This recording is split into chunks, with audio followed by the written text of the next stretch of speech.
Tahun depan jadi kali kedua bagi saya sebagai generasi Z yang memiliki hak suara dalam pemilihan presiden. Kali pertama saya nyoblos yaitu tahun 2019 yang pada saat itu pilihan presidennya Jokowi dan Prabowo Subianto. Tahun ini memang sedang bergejolak menyoal cawapres yang masih dirahasiakan oleh Anies Baswedan, Ganjar Pranowo, dan Prabowo Subianto.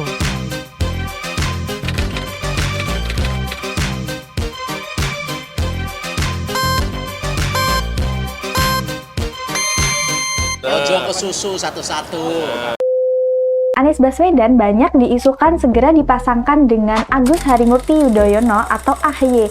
Namun hingga saat ini, Anies masih juga belum mengumumkan secara resmi siapa yang akan menjadi pendampingnya dalam Pilpres 2024. Kemudian, komunikasi politik Anies Baswedan ke tokoh-tokoh Jawa Timur merupakan upaya untuk meningkatkan akseptabilitas dan elektabilitasnya di Jawa Timur. Desas-desus Anies dipasangkan dengan orang nomor 1 di Jawa Timur ini yaitu Khofifah Indar Parawansa masih menjadi bola liar. Pasalnya, struktur NU baik di PBNU maupun di PWNU serta PCNU se-Jawa Timur nampak tak respect dengan isu-isu politik identitas yang sering diusung oleh Anies.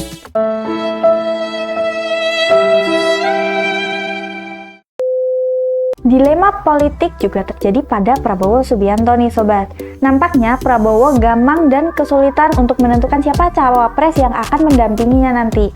Tentu Prabowo juga tak ingin kalah di Pilpres untuk keempat kalinya. 3 kali Prabowo gagal dalam Pilpres tentu menjadi pelajaran penting bagi Partai Gerindra dan Prabowo agar tidak salah dalam kalkulasi.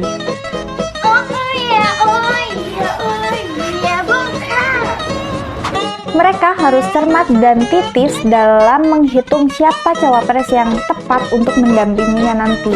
Jauh dari yang diharapkan. Koalisi Kebangkitan Indonesia Raya yang digawangi oleh Gerindra dan PKB memberikan mandat kepada Prabowo Subianto dan Muhaimin Iskandar untuk menentukan siapa cawapres yang mendampingi Prabowo Subianto. Masih belum ada kata sepakat. Tekanan dari para kiai PKB dan elit PKB pada Prabowo Subianto untuk segera memilih Muhaimin Iskandar sebagai cawapresnya belum juga ditanggapi dengan kata iya oleh Prabowo Subianto.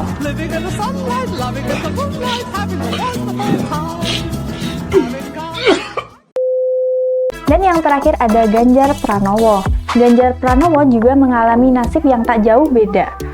Golden ticket yang dia miliki untuk melaju di Pilpres 2024 tidak menjadi jaminan mutlak karena apabila terjadi kesalahan kalkulasi akan berakibat fatal. Bisa jadi, problem komunikasi di internal partai koalisi sebagaimana yang dialami oleh Anies Baswedan dan Prabowo Subianto tak terjadi pada Ganjar Pranowo. Namun, bayang-bayang konflik dua penguasa di internal PDIP sangat mungkin akan jadi ganjalan bagi Ganjar Pranowo. Belum terisinya posisi cawapres Ganjar Pranowo, pasti ada kaitannya dengan hal ini. Kepada siapa Ganjar Pranowo lebih condong, cawapres yang ditentukan oleh Megawati atau cawapres yang dipilih oleh Jokowi.